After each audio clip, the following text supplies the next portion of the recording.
Assalamualaikum warahmatullahi wabarakatuh. Perkenalkan, nama saya Dr. Mahmud Yunus, SPD MPD. Saya adalah dosen dari Pendidikan Ekonomi Universitas PGRI Semarang. Pada kesempatan hari ini, saya akan mendeskripsikan mata kuliah yang saya ampu sebagai salah satu syarat ya dalam proses seleksi sertifikasi dosen gelombang 4 tahun 2021. Saya dipercaya mengajar mata kuliah strategi belajar mengajar ekonomi, itu adalah 2 SKS.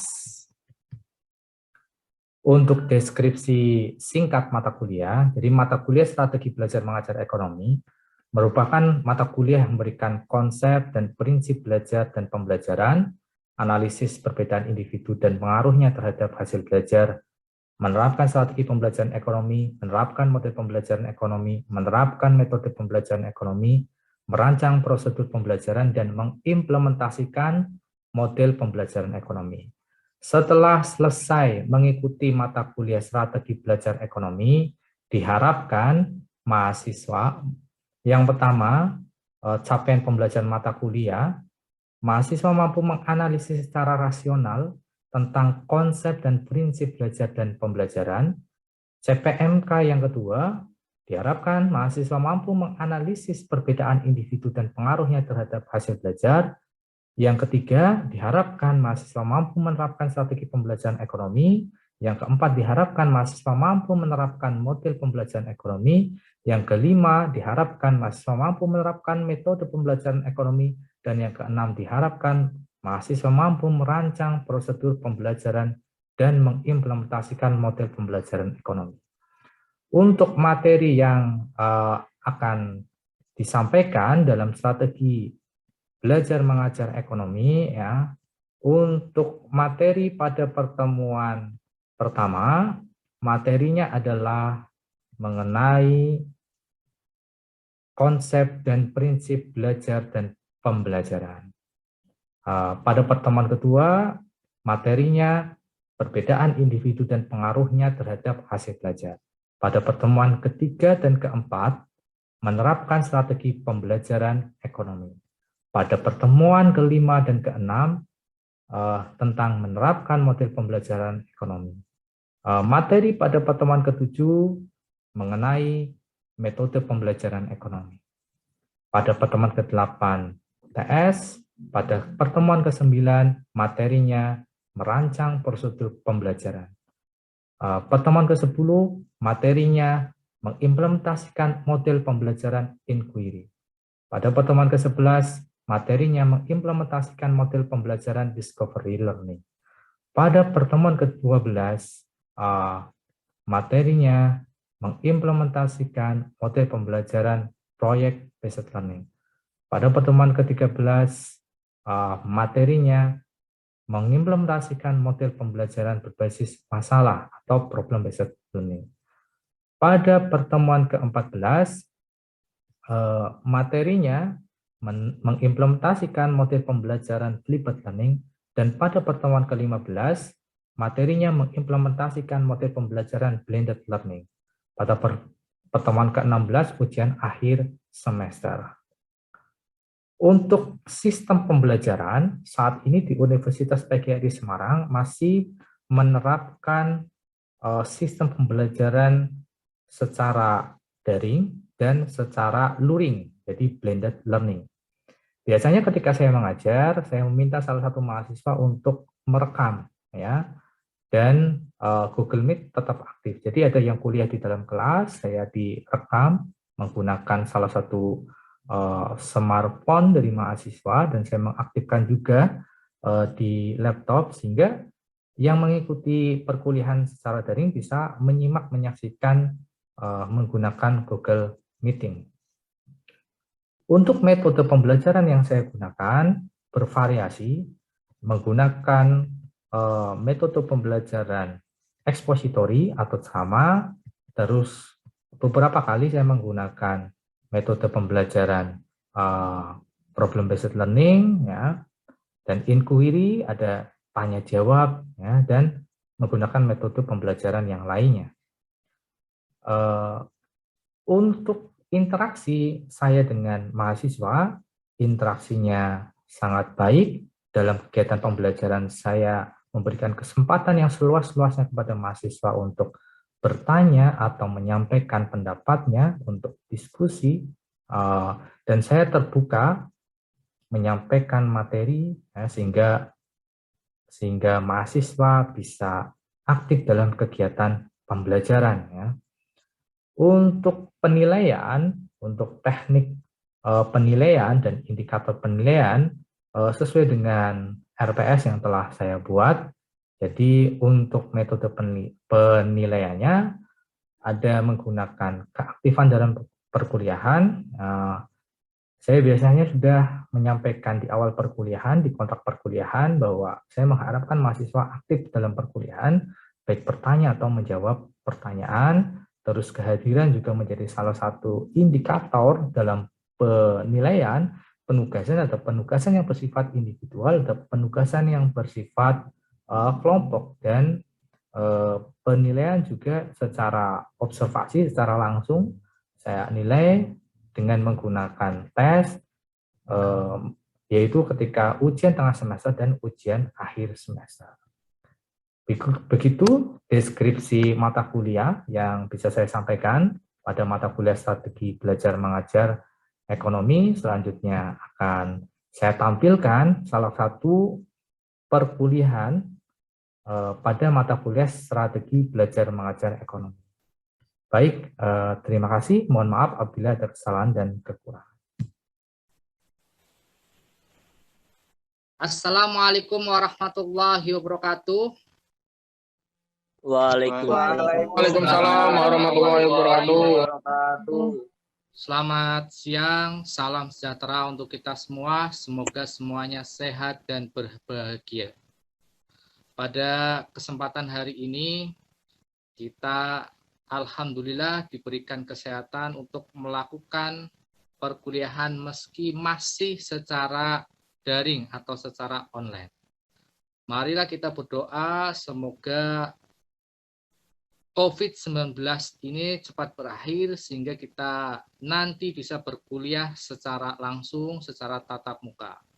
Berdoa mulai. Berdoa selesai. Materinya adalah kita akan sama-sama belajar mengenai problem-based learning atau strategi pembelajaran berbasis masalah.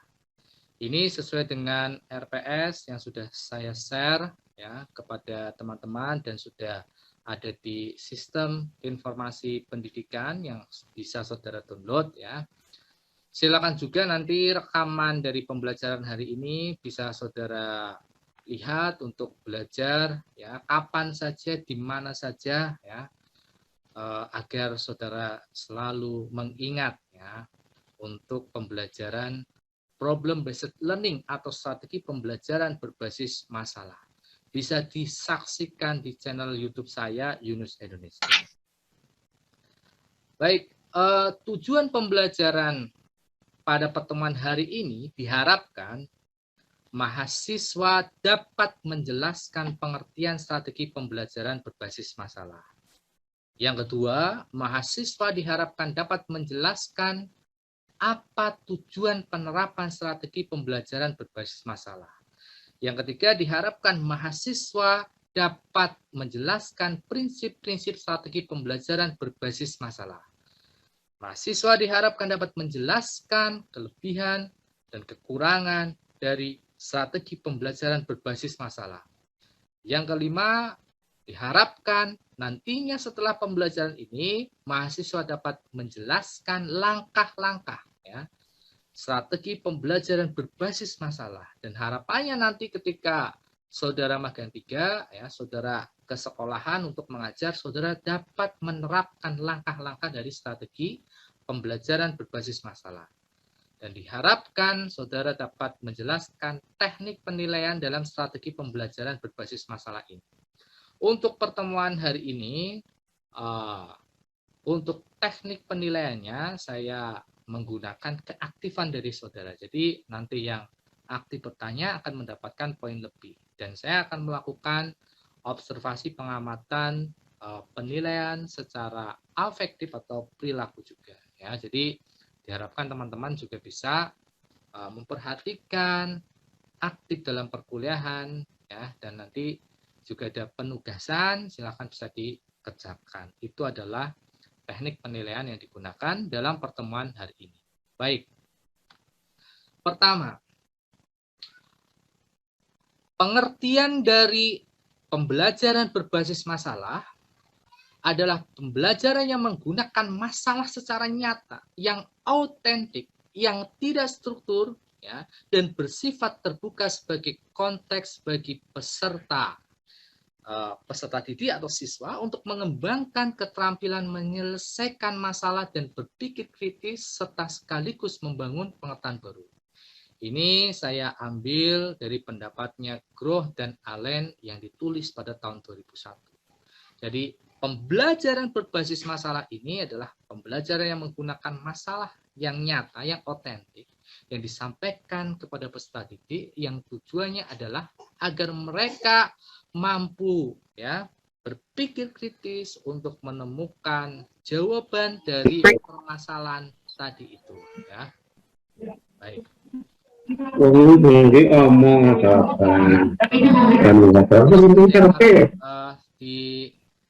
mute dulu, nanti ada session pertanyaan ya, kalau ada yang belum jelas.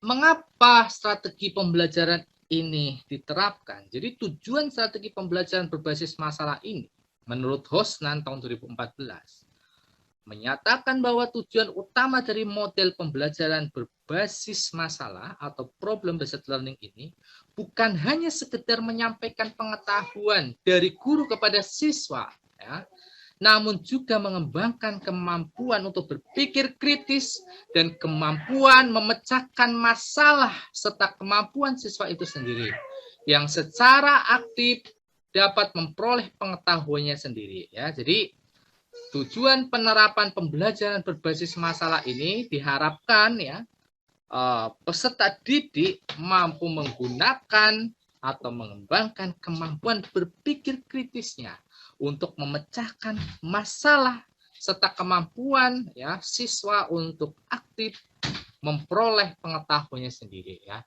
Ini tujuannya bukan hanya sekedar share pengetahuan dari guru kepada siswa, tapi lebih itu siswa harus aktif untuk berpikir kritis, untuk memecahkan permasalahan dan menemukan ya atau memperoleh pengetahuannya sendiri. Sampai sini mungkin ada yang ingin ditanyakan, silakan.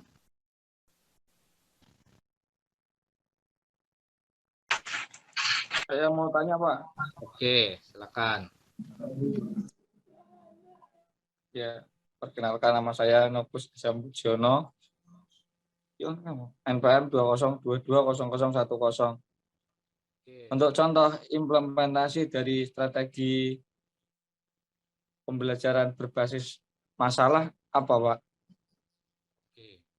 Jadi terima kasih ya pertanyaan dari Mas Nokus. Salah satu contoh implementasi dari strategi pembelajaran berbasis masalah ya. Ketika nanti Mas Nokus mengajar di SMA mata pelajaran ekonomi ya, saya contohkan misalkan materinya tentang kelangkaan ya.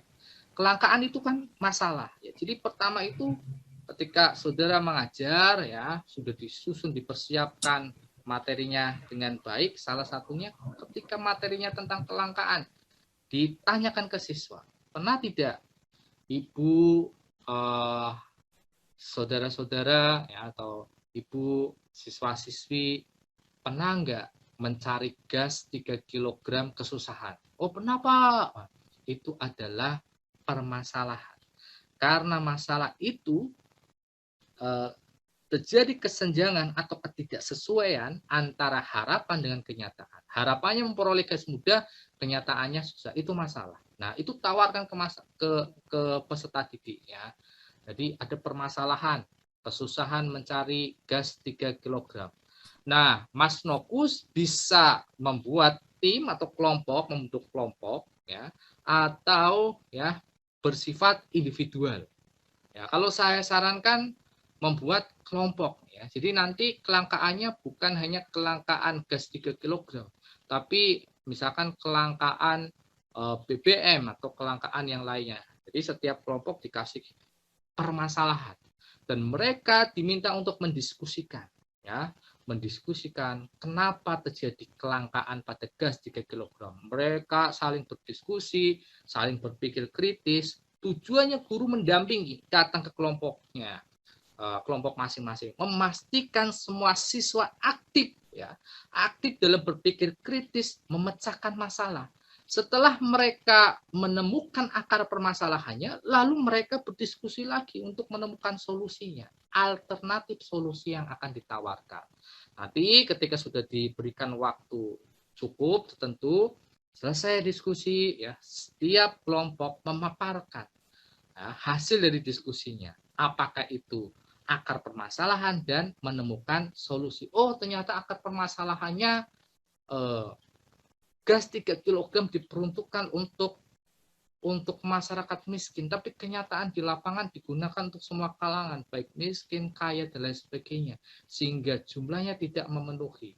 Maka solusi yang ditawarkan perlu ada pendataan, perlu ada penggunaan semacam kartu ya, atau data bahwa mereka berhak untuk mendapatkan gas 3 kg.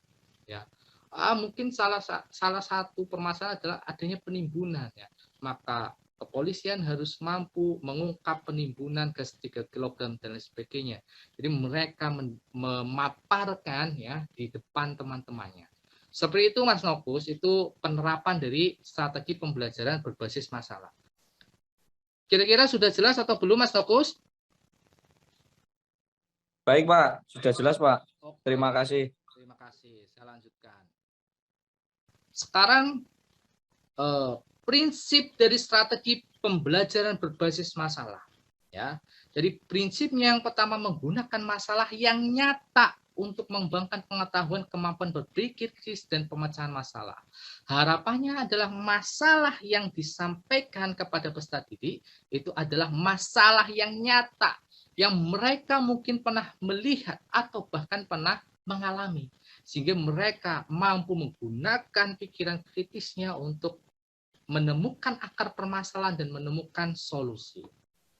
Dan prinsip strategi pembelajaran berbasis masalah yang kedua adalah masalah itu bersifat terbuka, ya, bukan bersifat tertutup, tapi terbuka untuk dibahas. Ya. Terus berpusat pada peserta didik. Jadi strategi pembelajaran berbasis masalah ini yang nantinya lebih aktif itu adalah peserta didik. Guru hanya sebagai fasilitator, guru hanya sebagai pendamping, tapi yang lebih aktif ya untuk menemukan solusi dengan berpikir kritis ya, dan nanti mengungkapkan, memaparkan kepada teman-temannya adalah peserta didik. Yang keempat, prinsip dari strategi pembelajaran berbasis masalah ini adanya kolaborasi antara peserta didik ya sangat diperlukan. Jadi tadi saya sarankan perlu ada bentuk kelompok agar mereka berdiskusi, bertukar pikiran ya, sehingga mereka mampu berkolaborasi dengan baik. Nah, sekarang ciri-ciri strategi pembelajaran berbasis masalah. Apa ciri-cirinya? Yang pertama, ya, aktivitas pembelajaran itu tidak sekedar mengharapkan peserta didik mendengarkan atau mencatat, kemudian menghafal materi, ya.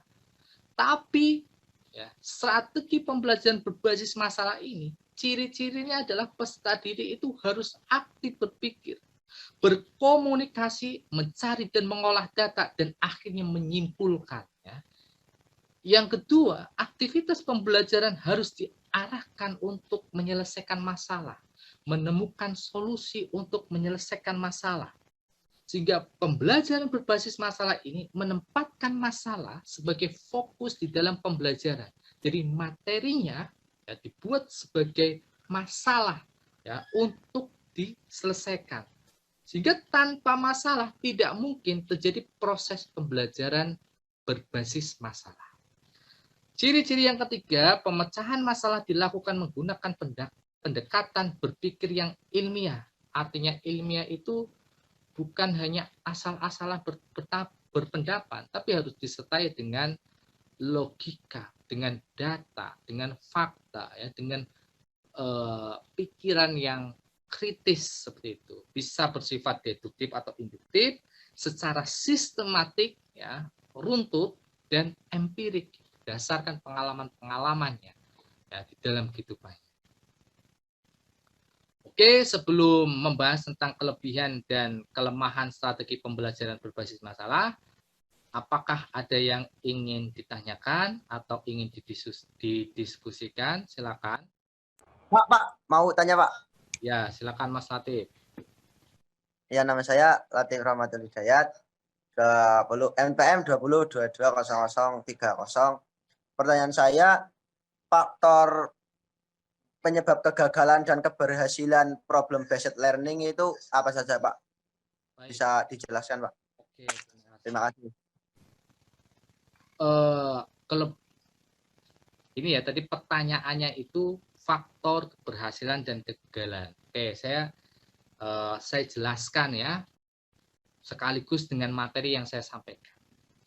Jadi, keberhasilan dari strategi pembelajaran berbasis masalah, ya, ketika peserta didik dia mampu terlibat dalam pembelajaran. Ya, jadi faktor penentu keberhasilan strategi pembelajaran berbasis masalah itu ada pada keaktifan dari peserta didik.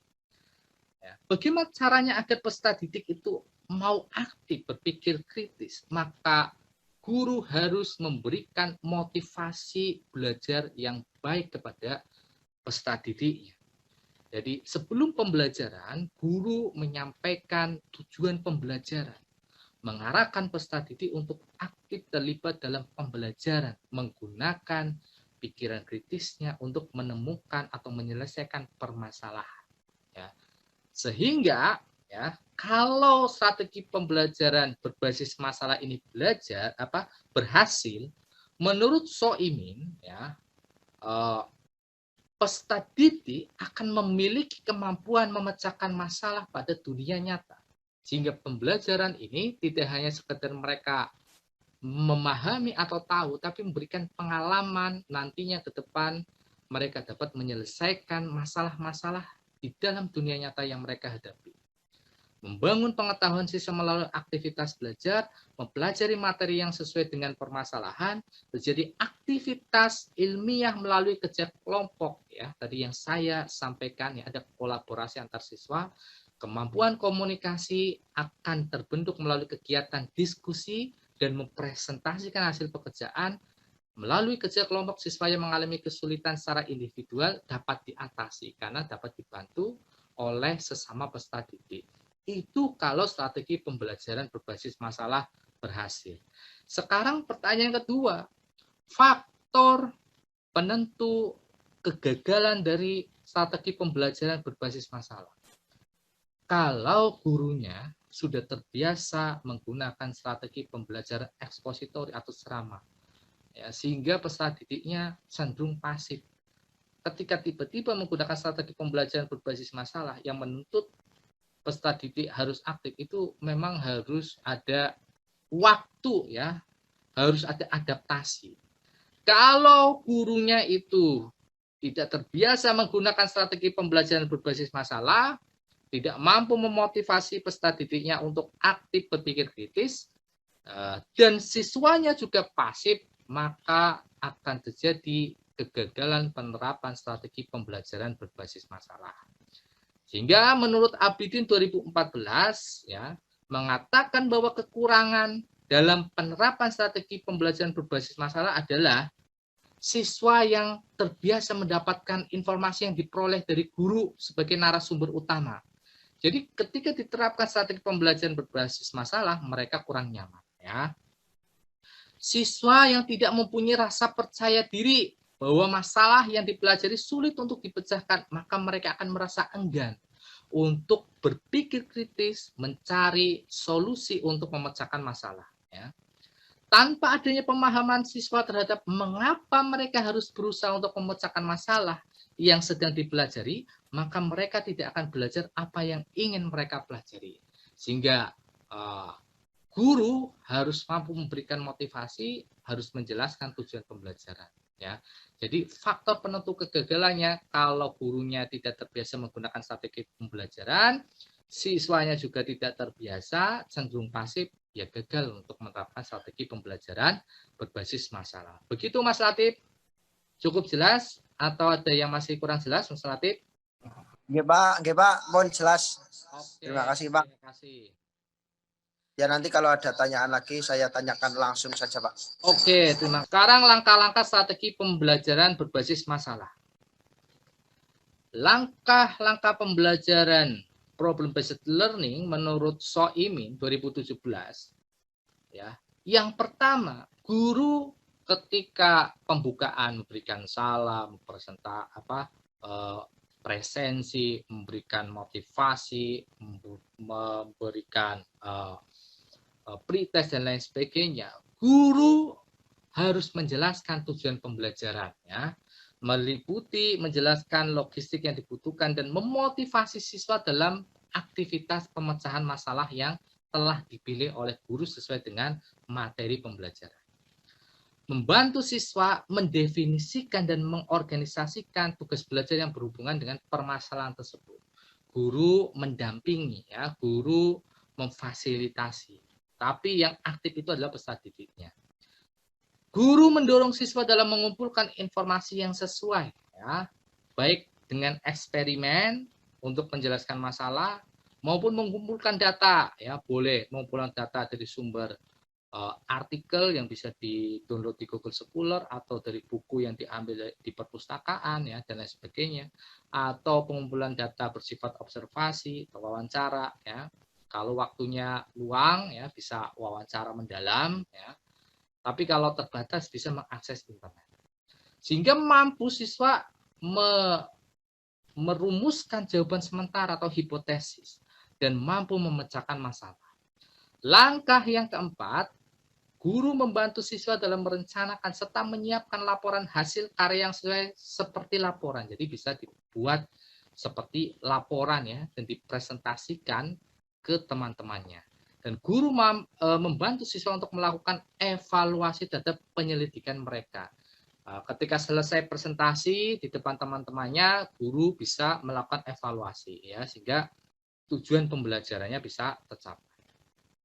Nah, sehingga penilaian yang digunakan oleh guru dalam strategi pembelajaran berbasis masalah itu ditekankan pada penilaian pemecahan masalah dalam bentuk penilaian kinerja.